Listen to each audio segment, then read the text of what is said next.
할렐루야. 자, 주님의 이름으로 환영합니다. 우리 옆에 계신 분들하고 한번 인사 나누도록 하지요. 자, 반갑습니다. 자, 축복합니다. 충만한 은혜의 시간이 되기를 바랍니다. 예, 고맙습니다.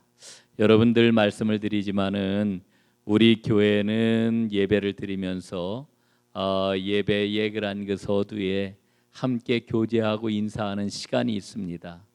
무슨 얘기냐면은 여러분 우리 다른 그런 그 예배 그 교회 예배를 보면은 광고 시간, 교제 시간이 설교 후에 뒤로 다 가 있는 그런 그 교회들이 많은데 우리는 먼저 교제를 합니다. 주님 앞에 임례하고 주님 앞에 인사를 드리고 하나님 앞에 우리가 소망하는 마음을 다 아랜 후에 곧바로 서로 교제하는 시간을 갖습니다.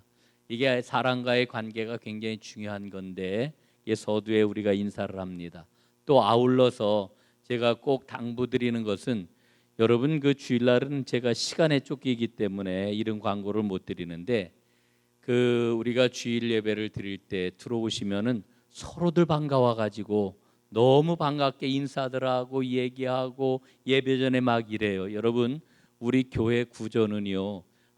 저 위에서 소근소근 얘기를 해도 그게 예배당 전체에 다 퍼지는 이런 그 구조입니다. 그래서 여러분 그 예배 드릴 때 특히 3부 예배 드릴 때 그 예배 전에 한 10분 15분 전부터 올겐 그란 그 연주가 나가는데 여러분 참 그 경건한 그란 그 음악입니다. 여러분 그 음악을 좀 마음에 이렇게 새기면서 묵상하시면서 기도하시고 예배를 좀 준비하셨으면 좋겠어요. 혹시라도 반가운 그런 분이 있어도 그저 눈 인사로 혹은 목례로 이렇게 인사를 하시고 그리고 우리가 서로 소식을 나누는 이 시간에 교제하는 시간에는 여러분 사실은 그때는 일어서서 돌아다니면서 인사를 하셔도 돼요. 예, 됩니다. 왜냐하면 너무너무 반갑고 너무너무 궁금하고 막 이랬으니까 이분이 그냥 오랫동안 병원에 계시다가 여러 달 만에 교회에 나왔다 그러면 여러분 일어나서 쫓아가서 손을 붙잡고 인사하셔도 됩니다. 물론 제가 그렇게까지 여러분들에게 말씀을 드리지를 않았지만은 그래도 돼요. 여러분 그렇게 하시고 예배 전 우리가 예배를 시작하기 전에는 마음을 조용히 모두고 그 우리 그 연주되는 그런 그 올겐 소리에 맞춰 가지고 마음을 모으고 하나님 앞에 기도함으로 예배를 좀 잘 준비하셨으면 좋겠다 하는 것을 먼저 여러분들에게 말씀을 좀 드립니다. 자, 반갑게 인사들 나누셨지요? 할렐루야. 네. 지난 주간에 우리가 아주 반가운 그런 그 뉴스를 들었습니다. 어떤 뉴스를 들었느냐 하면은 저 그 칸이라고 하는 곳에서 영화제가 열렸는데 칸 영화제에서 우리나라 감독과 배우가 또 아주 엄청난 상을 받았어요. 한 분은 감독상을 받았고 또 한 분은 나무주연상을 받았습니다. 그런데 나중에 제가 기사를 다시 한번 좀 이렇게 보니까요. 그 감독상을 받은 그 박찬욱 감독입니까? 박찬욱 감독이죠. 이 박찬욱 감독의 헤어질 결심이라고 하는 이와 같은 영화가 사실은 감독상을 받을 영화가 아니라 황금종려상 최우수 작품상을 받아야 할 그런 영화인데 그런데 상을 잘못 줬다라고 하는 이런 그 기사를 보았습니다. 그러면서 그 기사에서 하는 그런 그 이야기를 듣고 제가 마음에 아주 굉장히 큰 울림을 가졌는데 그게 무슨 이야기냐 하면은 헐리우드는 망했대요. 헐리우드는 미국의 헐리우드는 망했다. 20세기에 헐리우드 영화가 사람들에게 주었던 그 꿈이 이제는 다 사라졌다는 거예요. 그 꿈이 뭐냐 하면은 영화라고 하는 이와 같은 장치를 통해 가지고 사람들에게 끊임없는 상상력과 꿈을 제공해 줬는데 그 꿈과 상상력이 뭐냐면은 어떻게 하면은 보다 인간다운 삶을 살아갈 수 있을까? 여기에 대한 끊임없는 상상력을 우리에게 제공해 줬는데 이제 헐리우드에 남아 있는 것은 엄청난 스펙타클 혹은 엄청난 그러한 그 금액을 들인 CG 뭐 이런 것들을 통해 가지고 영화적인 볼거리만을 제공을 해주고 사람과 사람은 그 많은 그러한 그 장면을 위한 도구로 전락하고 말았다. 그러니까 진정한 영화가 없어졌다, 이런 이야기를 하고, 오늘날 전 세계에서 진짜 영화가 지금까지 수행해 왔던 그 상상력과 인간에 대한 깊은 이야기를 하는 그 영화는 한국 영화밖에 없다, 뭐 이런 기사를 제가 보았습니다. 제가 그 기사를 읽으면서 아주 굉장히 자부심도 갖고, 그러면서 그래, 결국은 우리에게 중요한 것은 인생과 인간에 대한 이야기라고 하는 그런 생각을 다시 한번 갖게 되었습니다. 여러분, 사람들이 왜 인간에 대한 그와 같은 관심을 끊임없이 가져야, 또 그 이야기를 나누어야 우리 마음속에 나는 정말 제대로 살아야 되겠구나, 혹은 나는 정말 제대로 살고 있구나라고 하는 그런 생각을 가질까요? 그 이유가 어디에 있습니까? 하나님이 우리를 그렇게 만드셨기 때문에 그렇습니다. 여러분, 우리가 마가복음을 지금 계속해서 읽어 내려가고 있는데, 여러분, 마가복음에서 예수님이 우리에게 가져오신 하나님 나라, 그 복음의 핵심적인 내용이 무엇입니까? 결국은 하나님 앞에 우리는 소중한 존재요, 하나님께서 생명을 바쳐 구원해 내신 그 존재라고 하는 것을 우리에게 일러주고 있습니다. 그래서 하나님 나라를 살아간다라고 하는 것은 온전한 관계의 회복이라고 하는 것을 우리에게 일러주고 있는 거지요. 하나님과의 관계 회복, 사람과 사람 사이의 관계 회복, 그리고 하나님이 만드신 피조 세계와 우리 인간의 관계 회복, 이것이 바로 하나님 나라의 복음의 핵심이라고 하는 것을 우리에게 일러주고 있는 것을 우리는 발견을 합니다. 자, 오늘 우리가 이제 성경 본문을 읽으면서 먼저 좀 생각을 해봐야 될 게 있습니다. 그게 뭐냐 하면은, 성경은 우리에게 구원의 때를 설명하면서 아주 중요한 상징을 사용하고 있다라고 하는 것을 먼저 생각을 좀 해봐야 됩니다. 그 상징이 뭐냐 하면 두 가지인데요, 하나는 식탁 친교이고 또 하나는 혼인 예식입니다. 하나님께서는 성경을 통해 가지고 하나님의 구원의 때를 설명하시면서 함께 밥을 먹는 것, 그리고 혼인 예식을 거행하는 것, 이 두 가지의 상징을 아주 귀하게 사용을 하셨던 것을 우리는 보게 됩니다. 여러분, 그래서 우리가 요한복음을 보게 될 것 같으면은, 여러분, 요한복음에 제일 먼저 나오는 그러한 그 기적 이야기가 무엇입니까? 우리가 잘 알고 있는 것처럼 가나의 혼인 잔치에서 예수님이 물로 포도주를 만드신 이와 같은 사건을 우리가 제일 처음 만나게 되지 않습니까? 바로 이 혼인 잔치를 통해 가지고 예수님께서는 구원의 때가 우리에게 왔다, 구원의 때가 시작이 되었다라고 하는 것을 우리에게 일러주고 있는 것을 봅니다. 여러분, 구원의 때라고 하는 게 뭐겠습니까?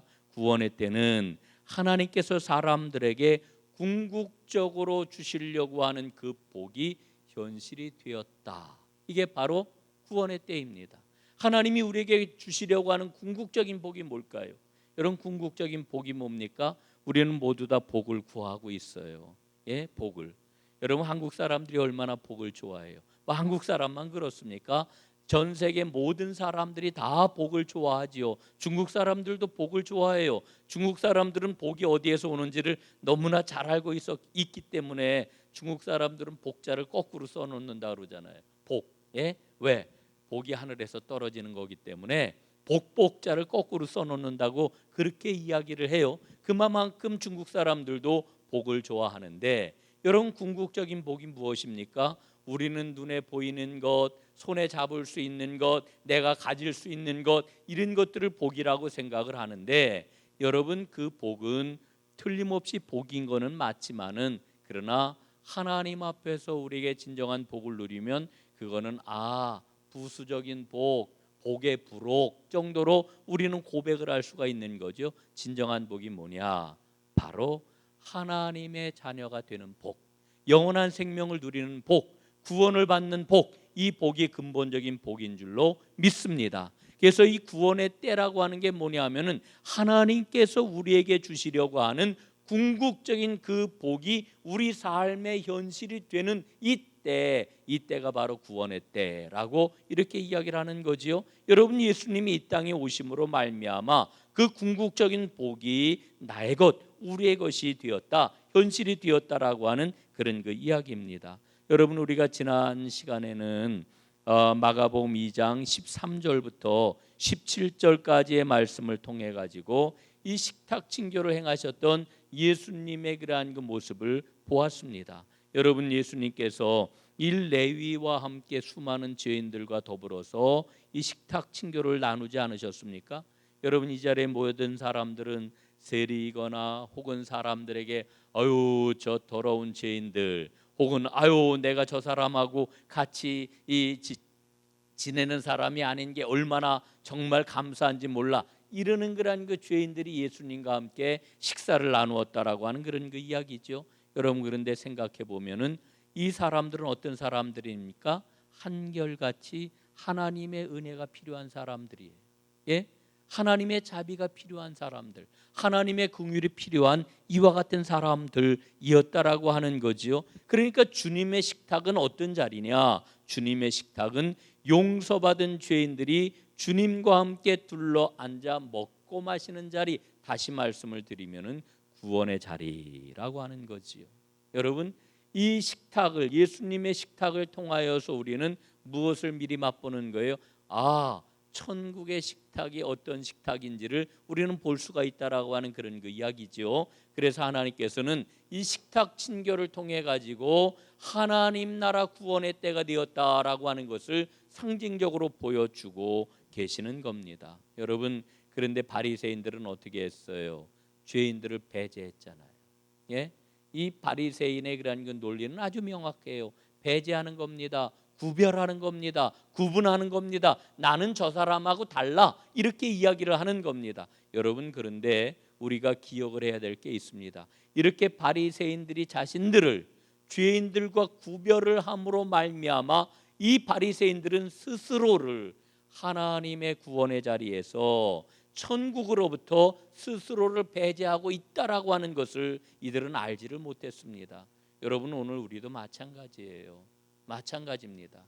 나도 모르게 우리가 나는 저 사람하고 달라, 이렇게 그를 배제하고 그를 소외시킬 때에 우리도 주님 앞에 소외될 수 있다라고 하는 것을 꼭 기억해야 합니다. 이게 제가 그냥 여러분들에게 드리는 엄포가 아니에요. 여러분 보십시오. 예수님께서 마태복음 25장 말씀을 보게 되면은 마지막 때 어떻게 한다고 그러세요? 양과 염소를 가른다고 그러시잖아요. 양과 염소를 가를 때 주님께서 양과 염소를 어떻게 가른다고 하셔요? 여러분 너무나 잘 아는 말씀이잖아요. 여러분 마태복음 25장 꼭 오늘 가셔서 하나하나 찾아서 구체적으로 한번 살펴보시기를 바랍니다. 자, 두 번째로는 바로 구원의 때를 보여주는 상징, 두 번째는 혼인 예식이라고 그랬는데, 여러분 이 혼인 예식은 구원의 때가 성취되었다라고 하는 것을 보여주는, 나타내는 상징이라고 하는 그런 그 이야기입니다. 자, 여러분 오늘 지금 말씀을 보니까 혼인잔치가 시작이 되었습니다. 18절에 보니까요, 사람들이 예수님께 이렇게 물어요. 어찌하여 당신의 제자들은 금식하지 아니하니까, 이렇게 물어요. 예? 요한의 제자들 또 바리새인들 금식을 했거든요. 이 사람들은 일주일에 한 번씩 금식을 했어요.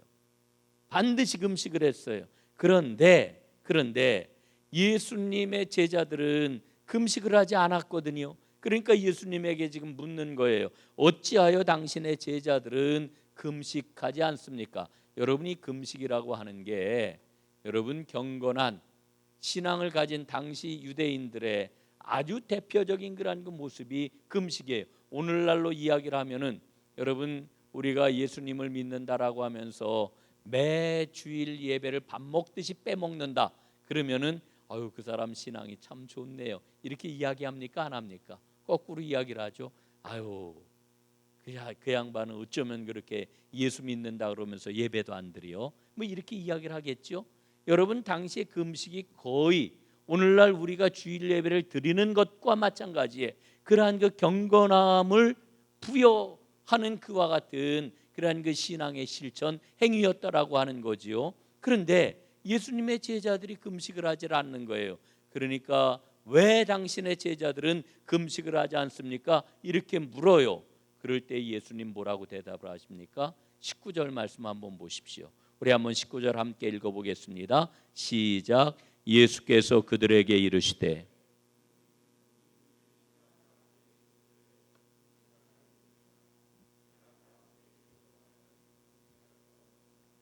아멘. 자, 여러분, 지금 19절의 말씀은 무슨 이야기입니까? 혼인잔치가 시작됐다는 거예요. 혼인잔치가 시작이 되었대요. 지금 혼인잔치가 시작이 되었는데 이 혼인잔치가 벌어졌는데 어떻게 금식을 하느냐? 예수님이 이렇게 말씀을 해주고 있는 것이지요. 여러분, 혼인잔치가 시작이 되었다라고 하는 이야기, 또 여기에 보니까 신랑과 함께 있을 동안에는 금식할 수 없다라고 하는 말씀을 통해서 우리는 무엇을 보아요? 첫째, 혼인잔치가 시작이 되었다. 둘째, 신랑이 이미 와 있다. 이렇게 지금 예수님이 말씀하고 있는 거예요. 자, 여러분, 우리가 구약 성경을 보게 되면은 구약 성경에서는 신랑, 이 신랑이라고 하는 말이 여러 번 나오는데 구약 성경에 신랑은 오직 누구를 비유해서 사용을 했을까요? 예? 신랑은 오직 하나님만을 상징하는 그런 비유로 다 사용이 되었어요. 그러니까 신랑 그럴 때에는 이스라엘의 신랑은 오직 누구예요? 하나님이시라고 하는 이와 같은 그런 이야기지요. 그래서 이 신랑은 하나님 자신을 가리키는 이와 같은 말이에요. 우리가 흔히 메시아가 오셨다 이렇게 이야기를 하는데, 여러분, 이 메시아라고 하는 말과 신랑이라고 하는 말을 등치해서 사용하지를 않고 있어요. 구약 성경에서는 오로지 하나님 자신만을 가리킬 때에 이 신랑이라고 하는 단어를 사용을 하고 있습니다. 자, 그렇다고 하면은 신랑이 와 있다라고 하는 예수님의 말씀은 무엇을 이야기하는 거겠습니까? 예? 굉장히 중요한 그런 말씀이에요. 이 말씀 속에 우리가 발견하는 바가 뭐냐면은 예수라고, 객관적으로 얘기를 해볼게요. 예수라고 하는 그 인물 속에 하나님이 현존해 계신다라고 하는 그런 이야기. 다시 우리가 고백적으로 말씀을 드리면은 예수님 안에 하나님이 계시다는 거예요. 예? 자, 보십시오. 지금 사람들은 예수를 누구로 알고 있어요? 나사렛 청년으로 알고 있어요. 예? 갈릴리에서 자라난, 예? 아버지가 누군지도 알지 못하는, 아버지에 대한 소문이 이미 다 났어요. 그래서 아버지가 누군지도 정말 불확실한 그런 이 갈릴리 청년, 그 사람이 바로 예수라고 이렇게 알고 있는데, 그런데 예수님이 그와 같은 상황에서 지금 말씀하시는 바가 뭐냐 하면은 바로 그 예수 안에, 바로 내 안에 누가 계시다고요? 하나님이 현존하신다라고 하는 것을 지금 선언하고 계시는 겁니다. 여러분, 그렇기 때문에 오늘 예수님이 주시는 이 말씀은 너무너무 귀한 그런 말씀이죠. 요한복음 3장 29절 말씀에 보니까 이런 말씀이 나와요. 신부를 취하는 자는 신랑이나 서서 신랑의 음성을 듣는 친구가 크게 기뻐하나니 나는 이러한 기쁨으로 충만하였노라. 이렇게 그 말씀이 나와요. 여러분, 여기서 신부라고 하는 것은 이스라엘을 가리키는 말이 되겠고요. 신랑은 하나님 혹은 예수 그리스도를 가리키는 이와 같은 그러한 말씀으로 우리가 읽을 수가 있겠습니다. 자, 그렇다라고 하면은 하나님이 현존하셨다, 예수님이 이렇게 말씀을 하시는데, 하나님이 현존하셨다라고 하는 이와 같은 사건은 놀라운 사건입니다. 왜냐하면은 지금까지 유대인들이 유대교 신앙을 가지고 행해왔던 수많은 종교적인 실천들이 다 의미가 없기 때문에 그래요. 특별히 오늘 이제 어떤 문제가 지금 불거졌습니까? 금식 문제, 금식 논쟁을 지금 하고 있는 거거든요. 예? 금식 논쟁. 이 금식이라고 하는 일이 왜 생겼느냐 하면은, 이 금식을 이스라엘 사람들은 언제 했느냐 하면은 대속죄일에 금식을 했어요. 특별히 속죄일이라고 하는 것은 이스라엘 백성들이 자신들의 그러한 죄를 하나님 앞에 모두 고하고 사함을 받는 이와 같은 날인데, 여러분, 이스라엘 백성들이 하나님과 언약을 맺은 그와 같은 백성들 아닙니까? 그런데 언약에 충실하지 못하고 불순종하고 하나님 앞에 배반했던 이 모든 죄에 대해서 회개하는 속죄의 그러한 의미로 뭐를 했어요? 금식을 행하였다라고 하는 겁니다. 그리고 더 신앙의 열심을 가진 바리새파 사람들 같은 경우에는 매주 금식을 함으로 하나님 앞에 속죄하고 또 속죄해서 하나님을 만나야 된다라고 하는 이런 그 믿음을 가지고 이 금식의 행위를 해왔다라고 하는 겁니다.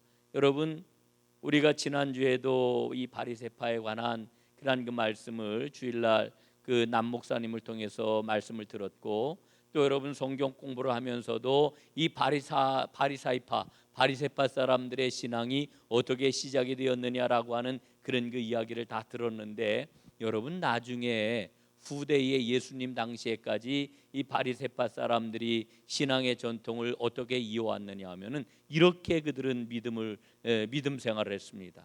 우리가 하나님 앞에 하나님이 주신 율법을 낱낱이 빠짐없이 완전히 모든 그러한 그 유대인들이 하나님 앞에 다 일치하여서 그 온전히 그 말씀 앞에 순종하고 그 일을 행하게 되면은, 그럼 누가 오신다고요? 메시아가 오신다. 예? 이런 믿음을 가졌거든요.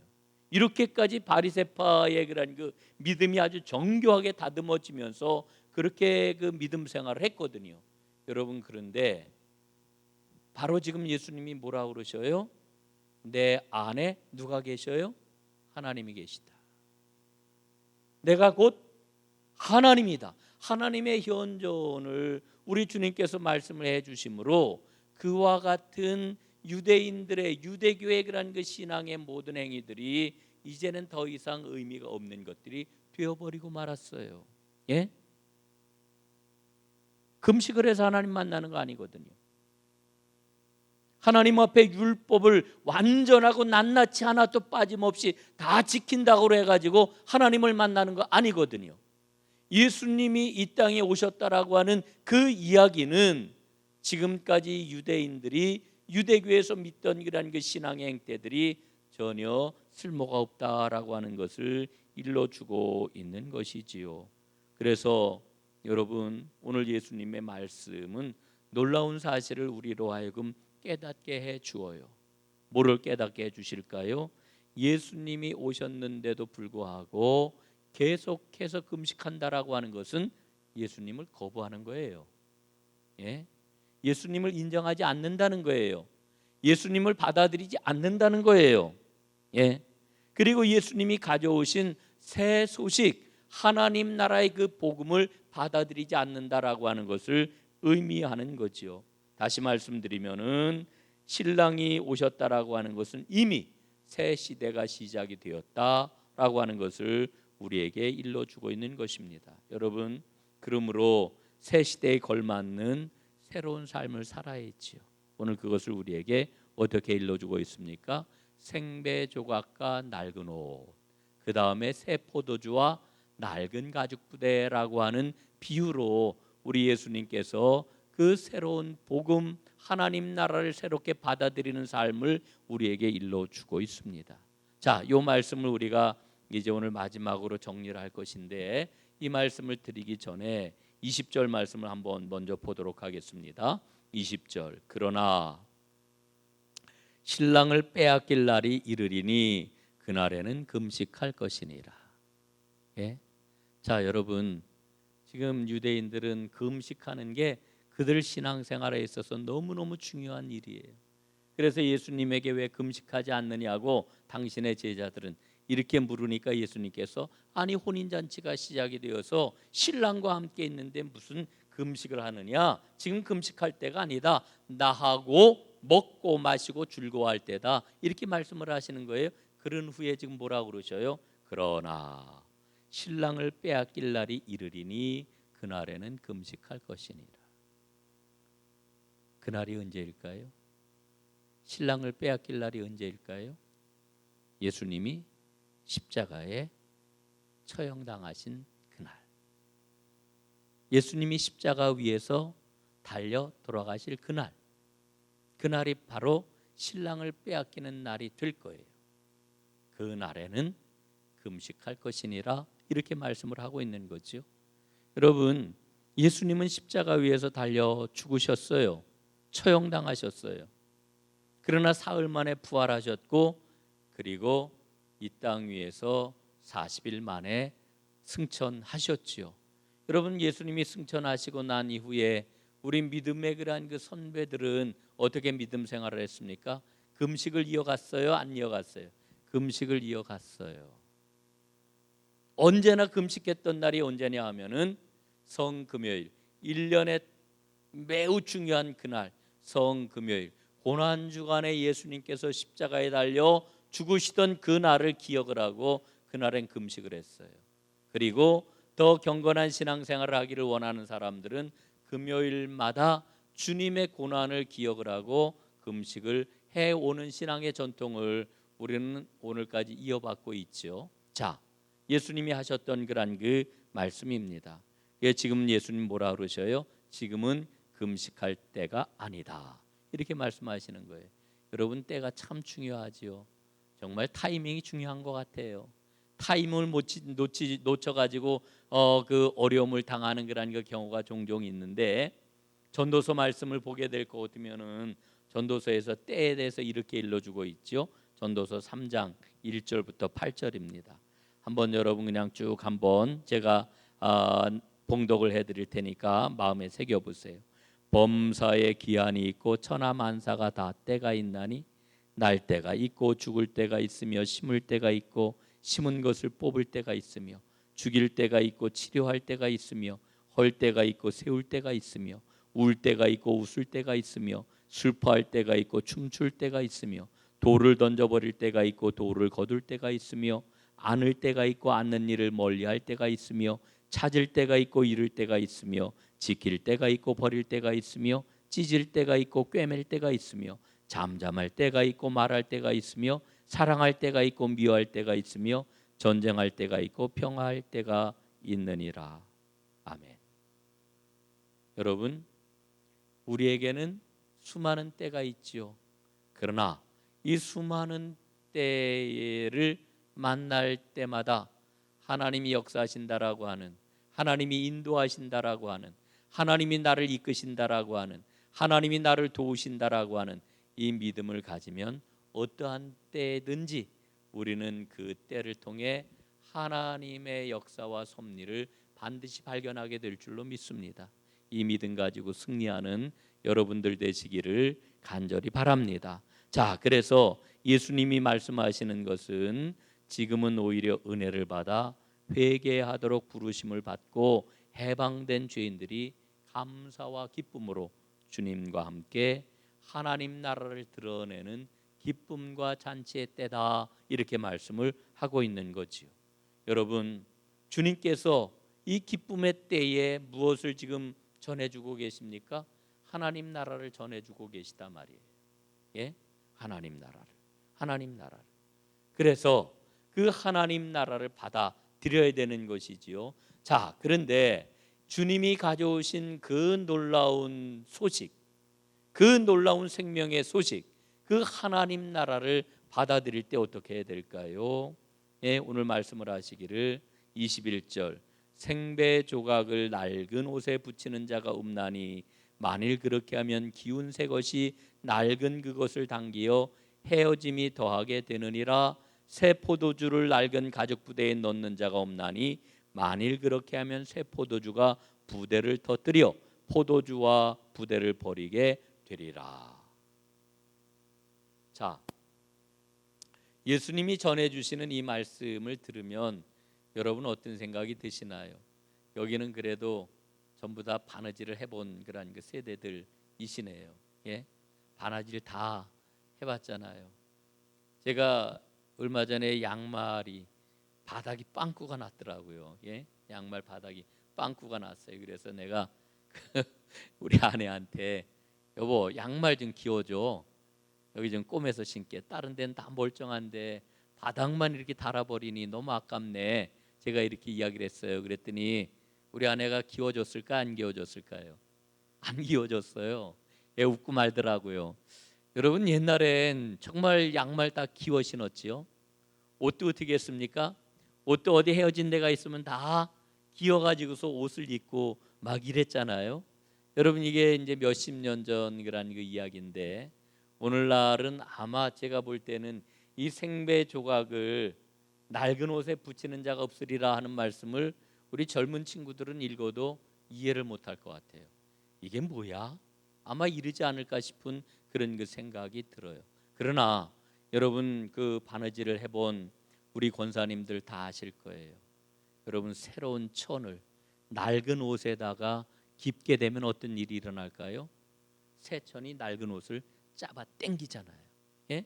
그래서 낡은 옷이 다 더 헤어져 가지고서 결국은 다 버리게 되는 이와 같은 일을 우리는 경험을 종종 해보지 않았습니까? 아마 이 배 조각이 특히 그런 것 같아요. 예수님이 그 말씀을 전해주고 계시는 거지요. 여러분 포도주도 역시 마찬가지입니다. 여러분 이 포도주 우리나라에서는 포도주를 이렇게 많이 담가 먹지를 않고 그러는데 우리 교회 권사님들 이제 우리 성찬용 포도주는 담그니까 포도주 담근 그란 그 기억이 있겠습니다만 우리는 포도주를 어디다 담가요? 항아리에다 담그잖아요. 항아리에다. 그런데 예수님 당시에는 가죽 부대에다가 가죽으로 만든 이 부대에다가 포도주를 넣었던 모양이에요. 그런데 새 가죽 부대는 이 신축성이 아주 좋기 때문에 이런 포도주가 처음에 술이 되어가기 위해서는 어떻게 됩니까? 막 발효가 되어가지고 막 팽창을 한단 말이죠. 예?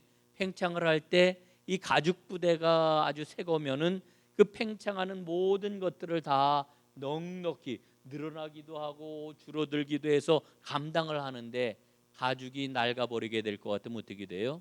신축성이 떨어지기 때문에 막 발효할 때 그만 빵 하고 터져버리고 마는 거죠. 지금 그것을 이야기를 하고 계시는 겁니다.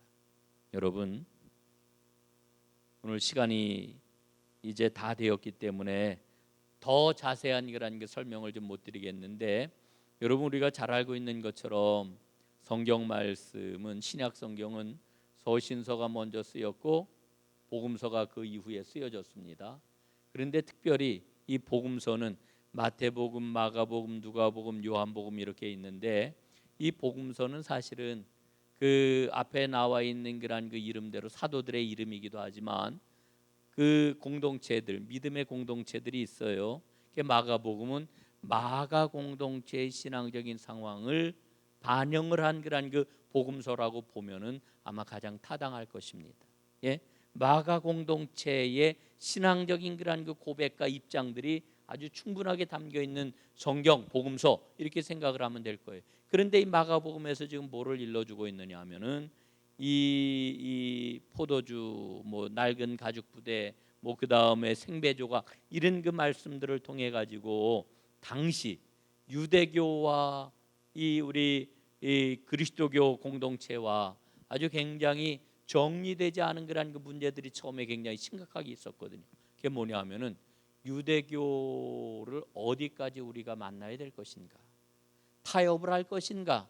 아니면 완전히 배제를 할 것인가? 아니면은 이들과 어느 정도 협력을 할 것인가? 여러분 처음에는 이 우리 기독교가 유대교의 한 분파인 것처럼 생각하는 그러한 그 사람들도 굉장히 많았다라고 하는 거지요.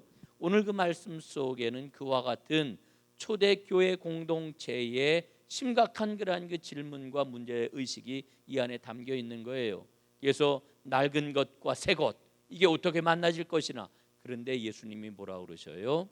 낡은 것과 새 것을 적당하게 섞어 놓는 것은 있을 수가 없는 일이다 이렇게 말씀을 해주고 있는 거지요. 여러분 새로운 역사가 시작이 되었어요. 생명의 복음이 시작이 되었어요. 낡은 가죽 부대에다가 그것을 담을 수가 없다라고 하는 이와 같은 그런 그 이야기인 것이지요. 여러분 종종 그런 경우들을 우리는 보게 돼요. 예? 세상 살아가는 삶의 방식에다가 주님께서 일러주시는 복음의 진리를 좀 적절하게 섞으면 되지 않을까? 이런 그 생각을 하는 경우가 있어요. 이런 게 어떻게 나타나냐 하면은 예수를 믿기는 믿는데 내 방식대로 예수를 믿으려고 하는 거죠. 내 방식대로가 뭐냐 하면은 세상의 가르침과 세상의 관습이에요. 그걸 가지고 신앙생활을 하려고 그러는 거죠. 여러분 얼마나 힘들고 어려운지 몰라요. 오늘 예수님은 우리에게 분명히 말씀을 하십니다. 22절 새 포도주를 낡은 가죽 부대에 넣는 자가 없나니 만일 그렇게 하면 새 포도주가 부대를 터뜨려 포도주와 부대를 버리게 되리라. 오직 새 포도주는 새 부대에 넣느니라. 사랑하는 여러분, 새 포도주가 주님께서 우리에게 주신 생명의 복음이라고 하면 여러분 새 가죽 부대에는 누구이겠어요? 바로 나 자신입니다. 내가 새 가죽 부대가 되지 않고서는 주님께서 우리에게 주시는 그 새 포도주를 감당할 수가 없게 되어요. 감당할 수가 없어요. 사랑하는 여러분, 오늘 이 밤 하나님 앞에 나오신 여러분 모두가, 오늘 또한 유튜브로 오늘 이 말씀을 듣고 있는 여러분 모두가 새 가죽 부대가 되어서 주님이 우리에게 넣어주신 새 포도주 생명의 그 말씀이 왕성하게 내 안에서 잘 익어 아름다운 맛을 내고 하나님의 복을 누리는 생명의 길을 걸어가는 하나님의 사람들이 다 될 수 있기를 주님의 이름으로 축원합니다. 기도하겠습니다.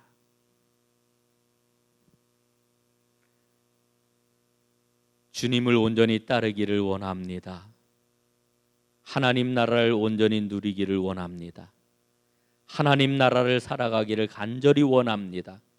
아버지 하나님, 나의 삶 가운데 하나님의 역사가, 하나님의 그 놀라운 생명의 복이 왕성하게 운동하기를 간절히 원합니다. 아버지 하나님, 우리 모두가 새 가죽 부대가 되게 하여 주옵소서. 예수님 이름으로 간절히 기도드리옵나이다. 아멘.